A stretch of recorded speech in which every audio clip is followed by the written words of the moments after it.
ngarang ayuk pung taraga mathoirum tarak pada Kangpokpi district manung chalabasu Imphal West district ka tainariba Kangchu police station da kon bahanam makhon village haina khangnarambadagi matam khargi mamangdagi kesongnung village haina khangnarak mafamda kuchu kulai matik saina paiba naga UG group amagi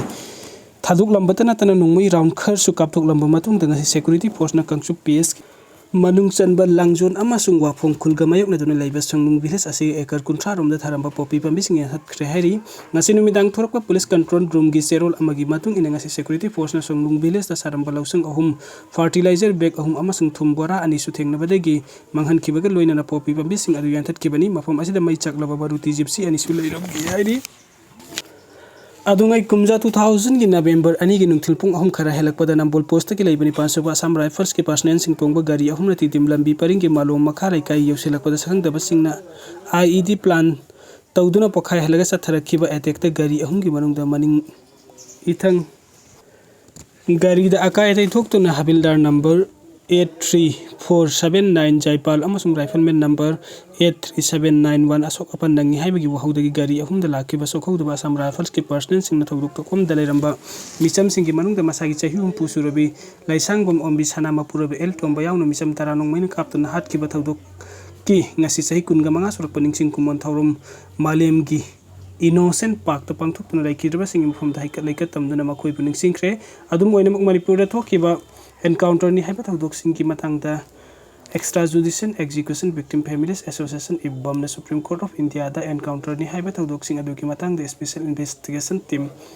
SIT sem duna thigar han bio haiduna kumja 2012 ta file tawkiba writ petition criminal number 129 of 2012 pu apex court asina lokatuna khanarba matung da July 10 mari 2017 da court asina encounter ni haiba thogdok sing adu gi manung da yawriba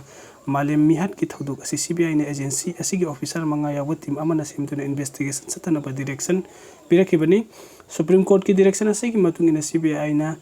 SIT ama July 27 2017 da semlaga malem mihat ki thogdok asigi case register tawdun lokolak investigation satarkibani Mexico ki Hermosillo City Center de leiba supermarket amadi kiningai oiba monga mai sakrik pada yangang yaw ni mai kun go humdoi sikre amasung kayana so ka punang khre hairi northwestern Mexico da leiba Hermosillo da ngarang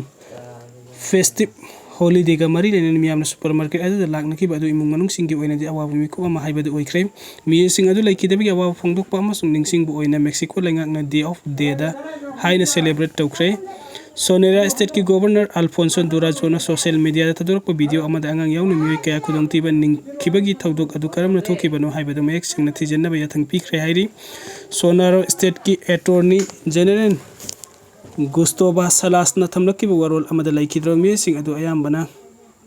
toxic gas na maram oiduna laikidabani haina phongdok kibaga loina laikidra sing gi imung manung na thingnai ba wabata samoi sengna saruk yari hairi laibak adu ki president Claudia Saibamna mahaki social media extra thagalak po warol amada tengbang gi team sing laikidra sing gi imung manung gi miyoy sing tengbang na bathakre amasung asok apan sing busu makata na leng chatana bagi tengbang pina bakhangan kre hairi Sonora gi Red Cross na ambulance taraga loina na staff ni funa saruk yaduna asok pasing adu hospital da pukhat ki hairi city official sing mai adu mataw kram na sakrak ki bano haibadu sapsap warol phongdorok trabasu media khana ti electrical failure ni haina thamlaki Israel na Southern Lebanon da nungthak ki landa sa thaduna miyoy mari hatkre amasung ahum na asok apan nanghan kre